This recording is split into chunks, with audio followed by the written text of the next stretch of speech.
salah satu nilai penting dari Nahdlatul Ulama, Nahdlatul Ulama tidak pernah punya sejarah mengkhianati negaranya sendiri. Nih,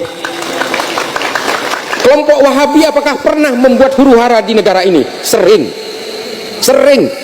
Bom yang meledak tahun 2000 sampai 2009, bom malam Natal, bom Tentena, bom Ritz-Carlton, bom JW Marriott, bom Bali 1, bom Bali 2, bom Kampung Melayu, bom Sarinah, ini semua produknya Wahabi Salafi. Semua. Mengapa saya berani mengatakan itu? Data. Mari adu data dengan saya. Densus 88 menangkap teroris dari tahun 2000 sampai hari ini kurang lebih sekitar 2127 orang. Ini yang ditangkap Densus. Hanya 6 orang yang bukan penganut Wahabi Salafi. Hanya 6 orang. Siapa ada yang 6 orang ini? 4 orang anggota FPI.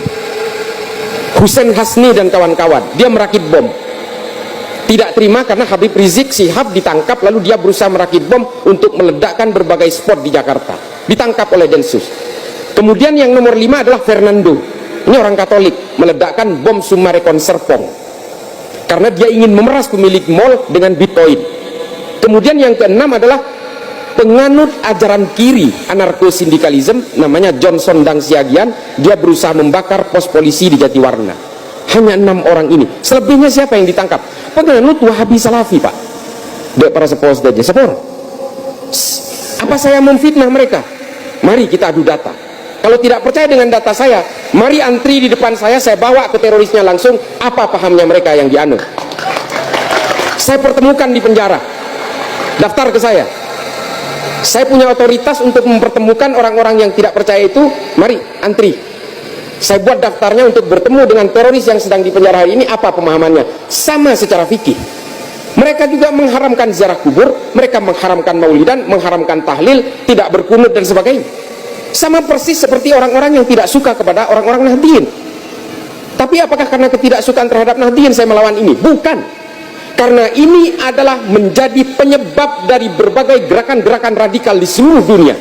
Pak, Bapak Ibu sekalian, saya sudah pernah ke Somalia, saya sudah pernah ke Nigeria, saya sudah pernah ke negara-negara tanduk Afrika, saya sudah pernah ke Sudan, saya sudah pernah ke Bangui, Republik Afrika Tengah, saya menyusur pantai barat Afrika sampai ke Monrovia di Liberia. Penyebab terorisme itu semua sama, ajaran Wahabi Salafi. Saya bertanggung jawab dengan riset ini karena saya hadir langsung ke sana. Kalau kemudian saya dianggap memfitnah mereka, oke, kita bantah-bantahan. Ustadz-ustadz Salafi yang kita kenal hari ini di berbagai media seolah-olah sejuk, menghina pemimpin haram, berunjuk rasa haram. Bagaimana mungkin kami menjadi teroris sementara merokok saja saya haramkan, mencelakakan diri sendiri saja saya haramkan, apalagi mencelakakan orang lain. Kan dia nikah alasnya. Itu adalah open gateway. Open gateway ini kenapa? Pintu pembukanya. Produk akhirnya pada akhirnya menjadi teroris, Pak. Kenapa? Ajaran ini pada akhirnya membangun kesadaran kognisif, membangun kesadaran secara perlahan bahwa nanti mereka akan benci terhadap perbedaan. Dan ketika dia sudah benci terhadap perbedaan, mereka akan terjebak dalam hakimiyah dan takfiriyah. Mereka akan menghakimi orang yang berbeda dan kemudian mengkafir-kafirkan siapapun yang berbeda. Mereka mengklaim kebenaran bahwa kebenaran hanya miliknya, orang lain yang berbeda dengan dia pasti salah. Nih, orang-orang penganut Ahlus Sunnah wal Jamaah disebut sebagai orang-orang jahiliyah, sampai aswaja pun diplesetkan oleh mereka. Aliran sesat warisan jahiliyah, aswaja diplesetkan oleh mereka. Kita sebenarnya tidak peduli mereka ini punya pemahaman apa, mereka menganut tafsir apa, mau menganut manhaj apa, silahkan, itu hak, kita nggak bisa melarang, semua orang punya hak itu. Tapi tolong jangan benci perbedaan. Kalau mereka ini membenci perbedaan, mereka tidak akan bisa hidup dimanapun. Karena perbedaan diantara semua manusia ini adalah sunnatullah.